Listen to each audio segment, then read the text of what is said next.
Assalamualaikum warahmatullahi wabarakatuh. Perkenalkan terlebih dahulu, saya Ahmad Fakih, mahasiswa semester 6, jurusan Sastra Indonesia Universitas Pamulang.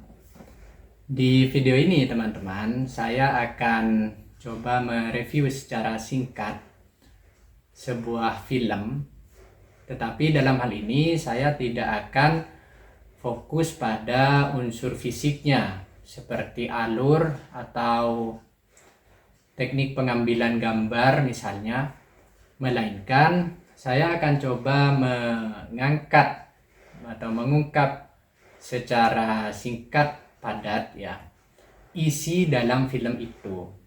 Film yang akan saya review adalah film lokal yang berasal dari Madura, berjudul Atengka.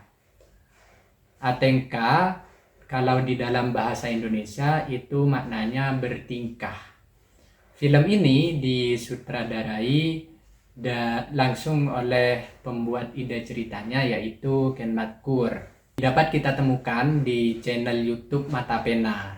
Dan Mata Pena itu sendiri adalah salah satu channel YouTube yang berasal dari Madura, kreator YouTube dari Madura ya.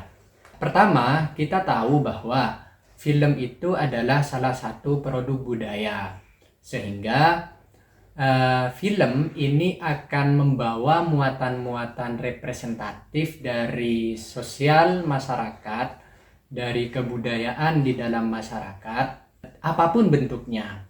Artinya, baik itu film bergenre komedi misalnya, genrenya animasi, action, atau science fiction bahkan, semuanya pasti membawa unsur ini, unsur representatif, unsur penggambaran bagaimana kondisi masyarakat, khususnya yang terkait dengan penulis ide cerita. Film Atengka ini adalah salah satu film pendek berjumlah 6 episode. Hanya saja 3 episode pertama itu berjudul Atengka dan 3 episode terakhir itu berjudul Rujuk. Tapi Rujuk ini adalah kelanjutan dari film Atengka. Durasinya sekitar antara 17 sampai 30 menit lah. Sehingga ini masih dikategorikan sebagai film pendek. Jadi di dalam film Atengka ini berusaha digambarkan bagaimana sebenarnya keadaan sosial masyarakat Madura yang selama ini kalau dari luar melihat ke dalam itu justru digambarkan dengan watak masyarakatnya yang keras, beringas, suka menyelesaikan konflik dengan kekerasan. Justru di dalam film ini menampilkan sebaliknya. Jadi keadaan masyarakat Madura, karena memang pembuat ceritanya ini adalah orang Madura asli, jadi tidak diragukan lagi bagaimana riset yang telah dijalani ya.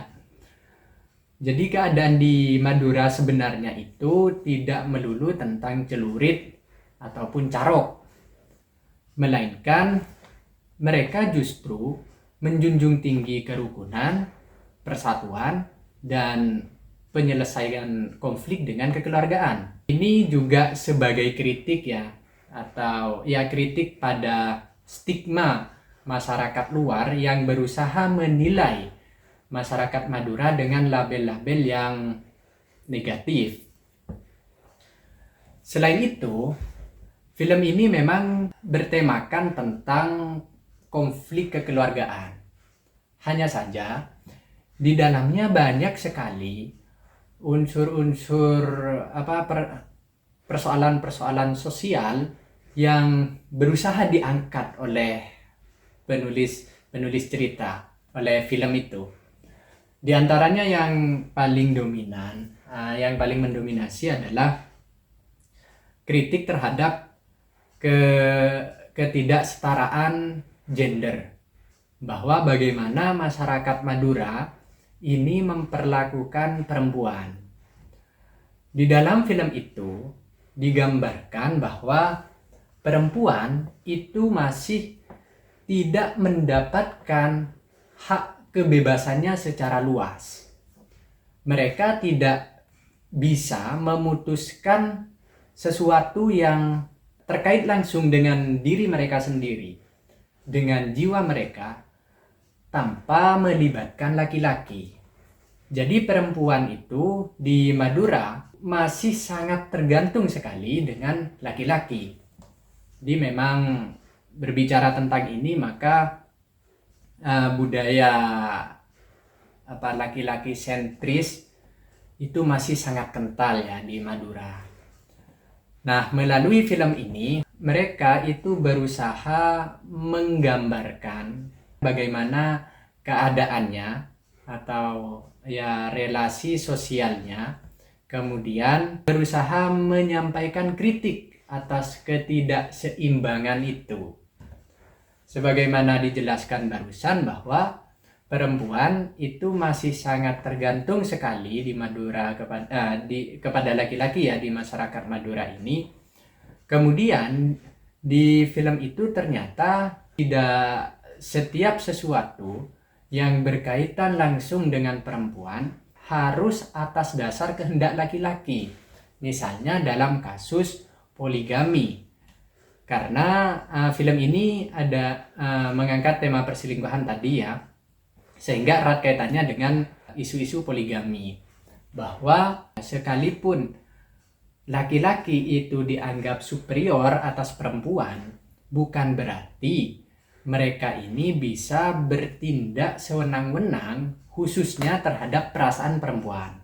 Bukan berarti perempuan yang dianggap inferior itu tidak bisa menentang dominasi laki-laki atas mereka. Jadi tokoh perempuan di dalam film itu yang bernama Fatma ya, ini berusaha menggambarkan bahwa perempuan itu harus melawan dalam hal ini. Artinya melawan bukan dalam bentuk kekerasan maksudnya, tetapi menentang ide-ide itu, ide-ide tentang patriarki khususnya, bahwa dalam hal yang memang sangkut pautnya ini khusus berkaitan dengan perempuan, perempuan berhak mengambil keputusan. Di dalam film itu, Fatma itu diceritakan bahwa dia sebagai istri sah dari tokoh yang bernama Darman, ini ternyata diselingkuhi oleh Darman, hingga akhirnya menyebabkan rumah tangganya itu kacau ya, chaos ya istilahnya. Rumah tangganya terjadi perceraian di situ. Dan di antara yang disampaikan oleh dialognya Fatma ini menarik sekali, bahwa dia menyampaikan apakah seperti ini relasi sosial yang dibangun di masyarakat Madura, yang selalu mensubordinasi atau memarginalkan perempuan, meminggirkan perempuan, bahkan dalam hal-hal keputusan-keputusan yang terkait langsung dengan dirinya. Nah, ini kan sudah sangat jelas sekali bagaimana film ini menampakkan ketidaksetujuannya terhadap dominasi laki-laki yang terus-menerus dibangun itu, menentang hal itu dan memperjuangkan hak kebebasan perempuan, khususnya ya tadi yang menyangkut dengan kesejahteraan dirinya sendiri. Tetapi menariknya ya, di kelanjutan film itu, khususnya di film rujuk, itu justru menggambarkan sebaliknya. Artinya Fatma ini pada akhirnya tetap membutuhkan sosok Darman. Meskipun dia sudah bercerai dan dirujuk itu sendiri kan maknanya merajut kembali hubungan pernikahan yang sudah putus ya. Jadi di scene itu Fatma ini digambarkan sebagai sosok perempuan yang dia tetap membutuhkan laki-laki di sana. Artinya memang hubungan antara laki-laki dan perempuan ini bukan hubungan yang bersifat memenangkan dominasi laki-laki atau inferioritas perempuan, bukan. Tetapi hubungan antara laki-laki dan perempuan, khususnya dalam sebuah ikatan rumah tangga ya, ini harus dilakukan dengan bentuk-bentuk yang proporsional. Artinya laki-laki harus menunaikan haknya kepada perempuan, dan laki-laki juga memiliki hak atas perempuan. Demikian pula perempuan ini memiliki hak atas laki-laki, dan mereka juga harus menunaikan hak-haknya sebagai istri, sebagai perempuannya. Meskipun ini sebenarnya sudah banyak sekali disuarakan khususnya oleh aktivis-aktivis feminis ya sejak lama tentang domestikasi peran perempuan ya, bahwa perempuan itu sebagai ibu rumah tangga yang perannya itu hanyalah domestik dalam urusan rumah tangga, mengurus anak dan lain sebagainya. Jadi secara keseluruhan film ini dalam hal kaitannya dengan kritik atas budaya patriarki tersebut, menurut saya ya masih kental sekali unsur patriarkinya, budaya laki-laki sentrisnya, tetapi berusaha menempatkan pada porsi yang seharusnya.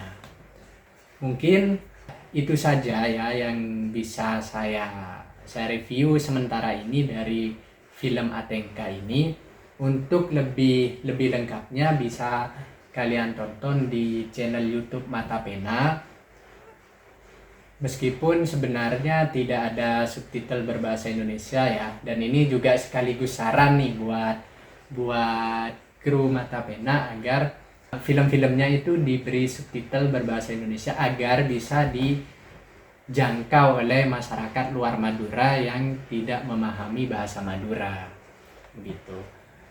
Dan selain itu pesan-pesannya juga bisa tersampaikan secara lebih luas. Baik, mungkin itu saja yang bisa saya review dari film ini. Wassalamualaikum warahmatullahi wabarakatuh.